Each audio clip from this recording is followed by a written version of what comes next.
يلا نسافر الواحات البحرية. ومعنا الشاب الشوح ده.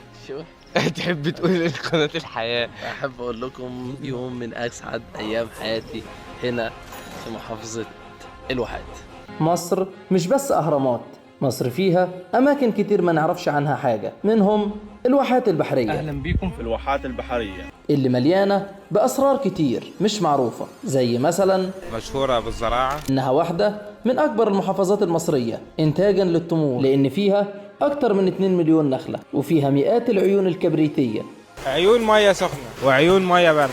ومش بس كده، فيها كمان البحيرة المالحة. البحيرة دي يعتبر من الأماكن الطبيعية الجميلة جدا الموجودة في الواحات البحرية، كل الواحات والسياح بيجوا هنا. وهي من أحلى الأماكن اللي ممكن تشوف منها الغروب بسبب انعكاس أشعة الشمس على المية، وفيها قرية معزولة عن العالم،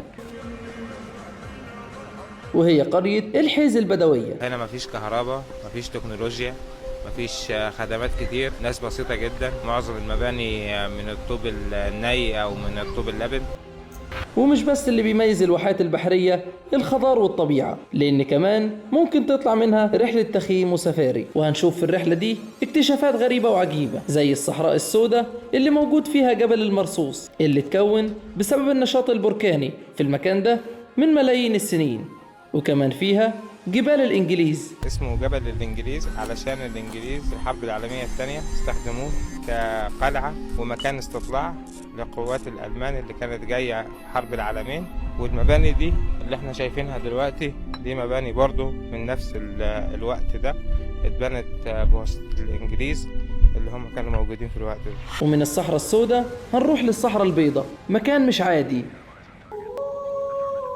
كان مميز جدا بالنسبة لجميع الصحاري في مصر وفي العالم كله. وهنروح فيها أماكن مختلفة. أول مكان هو جبل الكريستال، وهو بيعتبر من أندر الجبال في العالم، لأنه عبارة عن جبل كامل من خامات الكريستال المختلفة.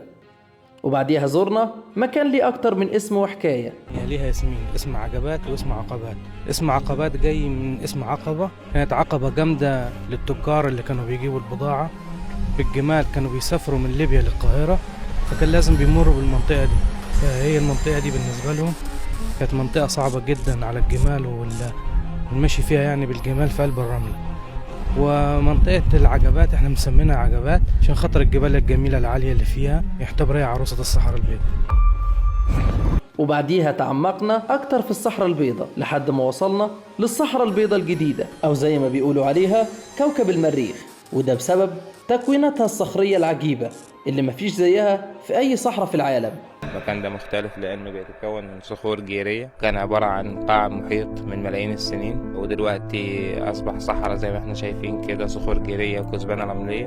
ومش بس كده، الصخور ليها أشكال مميزة جدا، شبه الطيور وشبه الحيوانات وشبه أبو الهول ومشرومز وأشكال تانية كتير. والصحراء البيضاء من أكتر الأماكن المشهورة بالتخييم في مصر، عشان كده قررنا نخوض تجربة التخييم فيها.